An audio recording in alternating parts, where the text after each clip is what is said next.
6회 문법 특강 시작하겠습니다. 주말 잘 보내셨죠? 주말 다 열심히 공부하면서 보내셨을 거라고 생각합니다.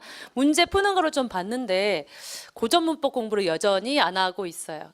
공부하실 때 고전 문법은 정말 한번 정리해 놓으면 틀리지 않기 때문에 꼭 했으면 좋겠습니다. 그리고 2번 문제도 많이 오답을 적은 걸 봤습니다. 그럼 1번부터 보도록 하겠습니다. 1번 밑줄칠 내용에 해당하는 훈민정음 제자원리에 해당하는 것은 이라고 했습니다. 지난번 문제처럼 창제원리가 나오기도 하고요. 상형 뭐 이런 거 있잖아요. 정성부영철성이 나오기도 하고 이렇게 글자 운용법이 나오기도 합니다. 근데 겁먹지 마세요. 제시문을 읽으면 그대로 답이 나오는데 일단 내용을 볼게요. 기역, 디귿, 비읍, 시옷, 지읒, 히읗 등을 가로로 나란히 써서 공부를 조금 했으면 여기에서 이미 답이 나와야 돼요. 나란히 쓰기가 나온 거죠. 나란히 쓰기.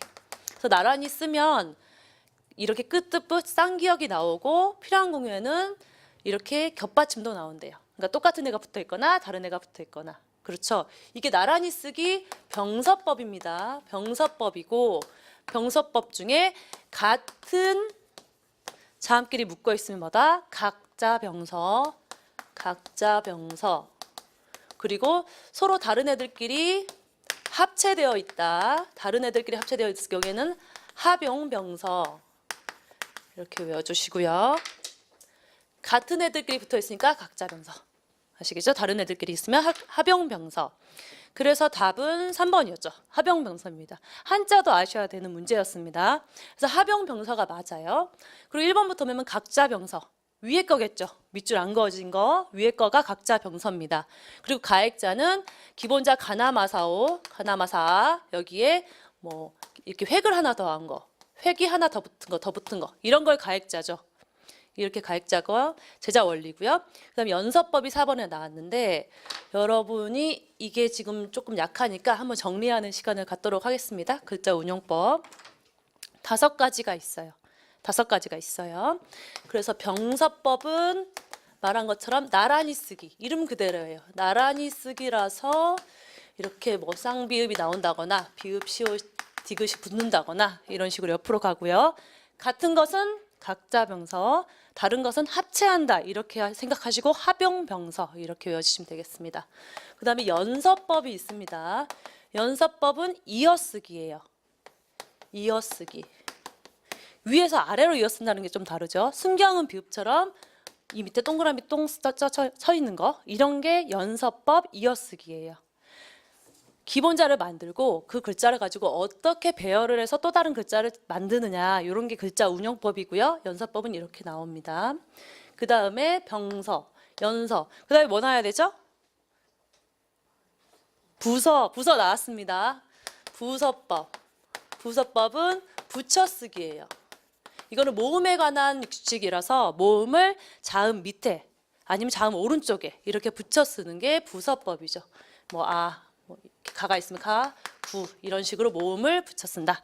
이런 게 있고요. 그 외적으로 있는 게 이제 성음법이 있는데 성음은 음절 이루기. 음절이 어떻게 이루어지죠? 모음이 반드시 있어야 되죠. 자음 모음 자음, 자음 모음 어쨌든 모음이 있어야 되는 자음 모음 이렇게 섞어서 자음 모음이 결합이 돼야 음절이 이루어진다. 그 다음에는 사성법이 있죠. 성조예요. 음절의 높낮이 길이가 있었던 거죠. 이게 후대 우리 현대에 와서는 뭘로 연결되죠? 장음으로 연결되죠. 높낮이가 아닙니다. 현대에 와서는 높낮이가 아니에요. 예전에는 그게 있었던 거지만 현대 와서는 장음, 단음에 영향을 미친다. 그래서 여기서 잠깐 보여드릴 게 한자로 나옵니다. 그래서 한자로 여러분이 공부하시면 당연히 이 정도는 외워주셔야 되는데 병서법은 진짜 나란히 이렇게 써져 있어요. 그렇죠? 글자 자체가 여기 없네요. 이렇게 나란히 병서법의 병자가 나란히 입자가 이렇게 나란히 쓰게 돼 있고요. 연서법은 보시면 아시겠지만 글자도 외우셔야 되지만 부수를 보면 이렇게 위에서 아래로 내려옵니다. 그래서 이어쓰기 연서법 이렇게 외워주시고 연서 이어쓰기 이렇게 외우셔도 되고요. 부서법은 원래는 뭐 이렇게 쓰는데 이 부수만 외우셔도 이게 부 같기도 하고 비자 같기도 하죠. 여러분 연상해 주려고 하는 거예요. 이렇게 하면 비자 같기도 하고 부자 같기도 해서 부서법. 그다음에 성음 사성은 아시니까 넘어가도록 하겠습니다. 오늘 이거 정리하시기 바랍니다. 그 다음 2번. 밑줄 친 단어 중 동사만을 고른 것은 이라고 했어요. 동사 고르면 뭐랑 구별하라는 문제죠? 하나밖에 없어요. 형용사랑 구분하라는 문제입니다. 그럼 우리 알고 있는 거 는다, 니은다 이제 지겹죠? 는다, 니은다 넣으면 돼요. 근데 는다, 니은다로 구별을 1번으로 한 다음에 동사, 형용사가 형태가 똑같은 애들이 있어요. 뭐 크다, 있다 이런 애들. 그런 경우에는 어떻게 해줘야 되나? 결국에는 의미로 판단을 해줘야 된다. 의미론이 들어갑니다. 그래서 동사만을 모두 고른 것은 답은 4번이었습니다. 기억, 니은, 디귿이 다 동사예요. 니은부터 일단 보겠습니다. 중시하지 않은에 초점을 두고 있으면 안 되죠. 지금 우리가 부정을 나타내는 보조 용어는 뭘 따라한다? 앞에 있는 본영어의 품사를 그대로 따라합니다. 왜? 단순히 앞에 있는 본영어의 부정의 의미를 가졌기 때문에 따로 품사를 지정해줄 필요가 없어요. 여러분이 그렇게 이해를 하시면 됩니다. 그래서 중시하다는 동사입니다. 헷갈리면 니은다 붙여보죠. 중시한다. 그 사람이 이걸 중시한다. 말이 되죠. 그렇기 때문에 이건 동사고 뒤에 있는 보조 용어도 동사. 이게 동사죠. 그럼 3번. 늙은 학생도 많다. 은이 붙었네. 이거 형용사야 동사야? 고민하시면 안 되겠죠. 당연히 늙다는 동사라고 외워주셔야 돼요. 왜냐하면 늙다는 우리의 늙음은 진행이 되고 있어요. 그렇지만 젊다는 그 시점 한 포인트에 나는 젊은 시절이 딱 있는 겁니다. 그래서 젊다는 상태. 그래서 형용사, 늙다는 동사. 이거 이렇게 암기를 시켰는데 기본 강의 때 요새 노안인 동생들이 많고 동안인 형들이 많아요. 그렇죠? 그래서 늙은 형 맞나요? 늙은 동생이네요. 죄송해요. 늙은 형, 젊은 뭐죠? 젊은 형. 늙은 동생, 젊은 형이네요. 헷갈렸죠? 젊은 형, 늙은 동생. 약간 웃기는 포인트를 잡고 젊다는 항상 형용사, 늙다는 항상 동사. 이렇게 외워주시면 되겠습니다. 그다음에 1번을 볼게요. 1번이 오늘 포인트였는데 크다라는 동사, 형용사 모두 형태가 똑같아요. 크다, 있다 모두 동사, 형용사 형태가 똑같습니다. 그럼 어떻게 구분을 해야 된다? 니은다, 는다로 활용이 어렵고요. 의미로 구별을 해야죠.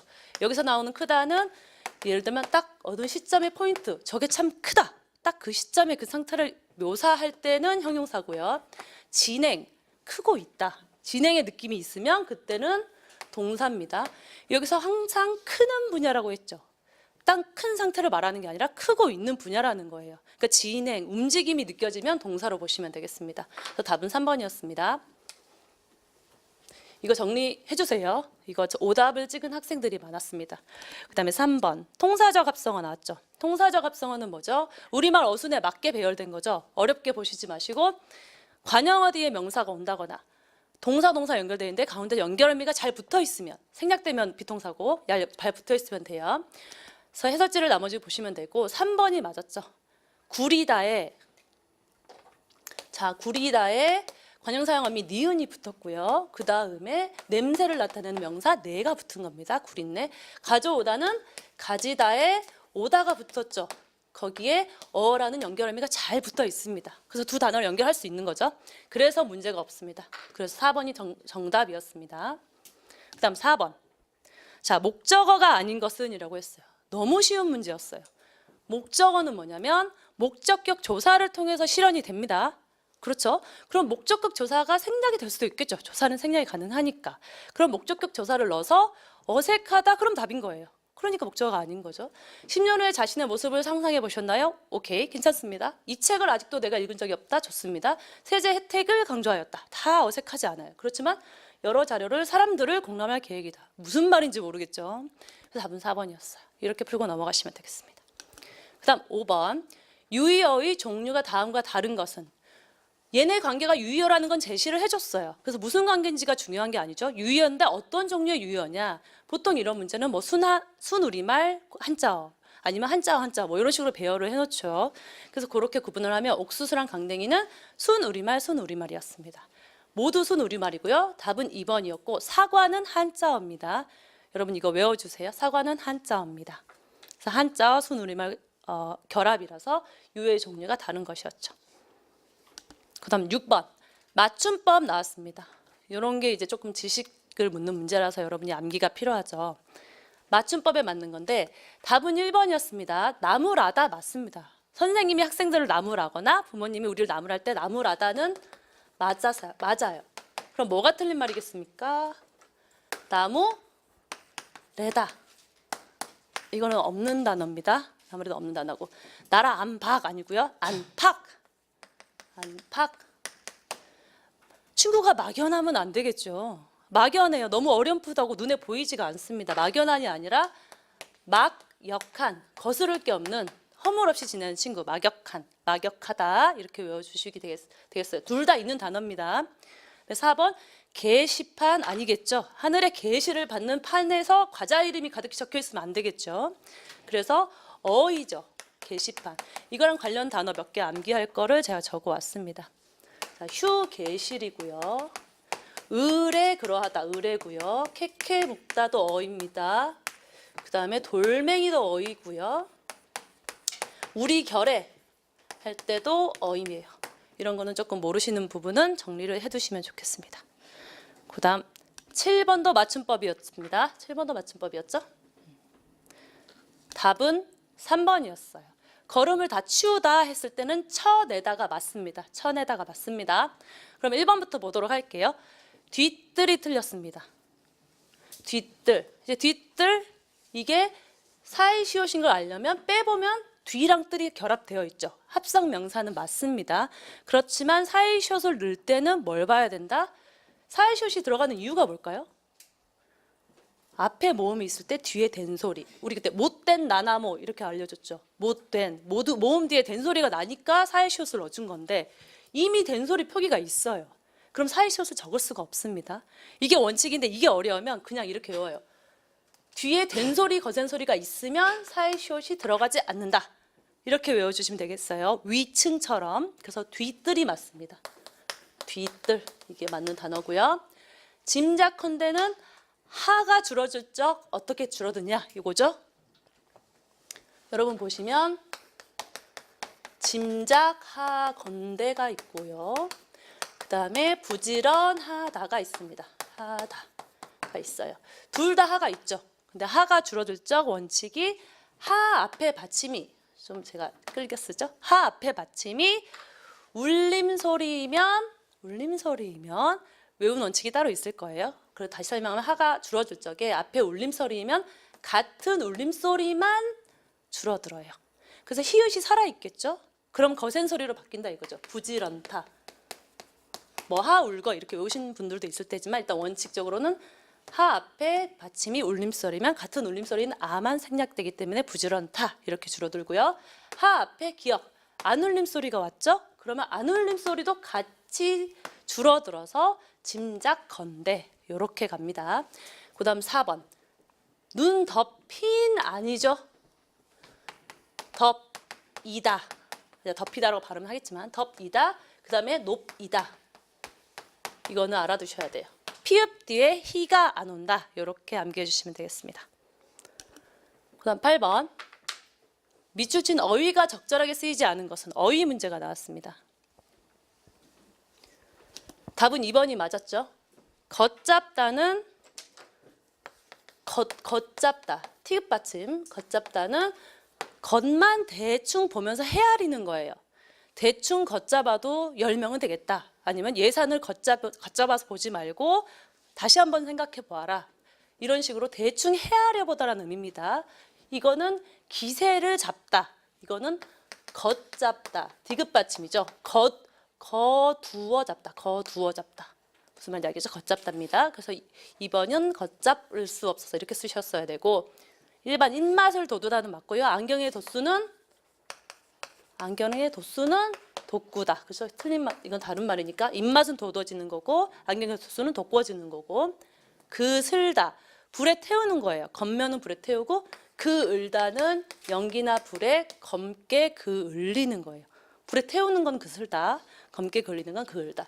맞지다. 답은 맞히는 거죠. 답은 맞히는 거지만 자, 입술 2개가 있으면 맞추는 거죠. 입은 맞추는 거예요. 입을 맞히는 사람 없죠? 입을 맞추는 것. 그렇게 의미를 구별하세요. 답은 맞춰야 돼요. 이렇게 화살의 관역은 맞히는 거고 2개를 나란히 두고 비교를 해야 되고 대상이 필요하다. 그건 맞추다예요. 무슨 말인지 알겠죠? 문제의 정답을 친구가 맞춰보다. 나는 정답을 맞췄다. 그렇게 쓰시면 되겠어요. 그 다음에 9번이죠. 답은 4번이었고 붙임표 앞뒤에 일어나는 삼중면 미음이 떴죠? 그럼 비음 알아서 중인데 붙임표 앞뒤의 의문 변화는 반영하지 않는다. 그래서 3 죽면이고요. 1번을 한번 보면 묵호의 이게 왜 이거의 답이냐면 원래 묵호 이렇게 해야 되는데 체언에서 받침 기역 디귿 비읍 뒤에 히읗은 밝혀 적는다. 그래가지고 묵호 저렇게 쓰셔야 되죠. 그다음 마지막 10번입니다. 10번은 어휘의 사용이 바른 문장은 이렇게 했죠. 답은 3번이었고요. 면적, 부피 다 줄이다 쓰실 수 있어요. 그렇지만 1번 월등하다는 것은 남보다 뛰어나다는 이게 이미 포함되어 있는 말이에요. 뛰어다나는. 그래서 열쇠라는 단어랑 어울리지 않습니다. 열쇠는 뭐 현저한 열쇠 이런 식으로 쓰셔야 되고요. 2번 성공이 노력한 탓이에요. 어색하죠, 느낌이. 탓은 뭐에 대한 불만, 부정된 의미를 가지고 있고요. 원망스러워할 때 그의 성공은 노력하지 않은 탓이겠죠. 그러면 이걸 어떻게 고쳐야 되냐? 성공은 노력한 뭐 덕분이다. 이런 식으로 고치셔야 됩니다. 그래서 4번은 주민의 안전은 보호의 대상이 되지 않아요. 보장의 대상이 되고요. 보호의 대상은 예를 들면 주민이 되겠죠. 그래서 주민의 안전은 보장하기 위해 애쓰고 있습니다. 이렇게 정리하시면 되겠습니다. 10문제 오늘 풀었고요. 올라가셔서 틀린 부분 다시 한 번 더 확인하시고 내일 아침에 뵙도록 하겠습니다. 네, 감사합니다.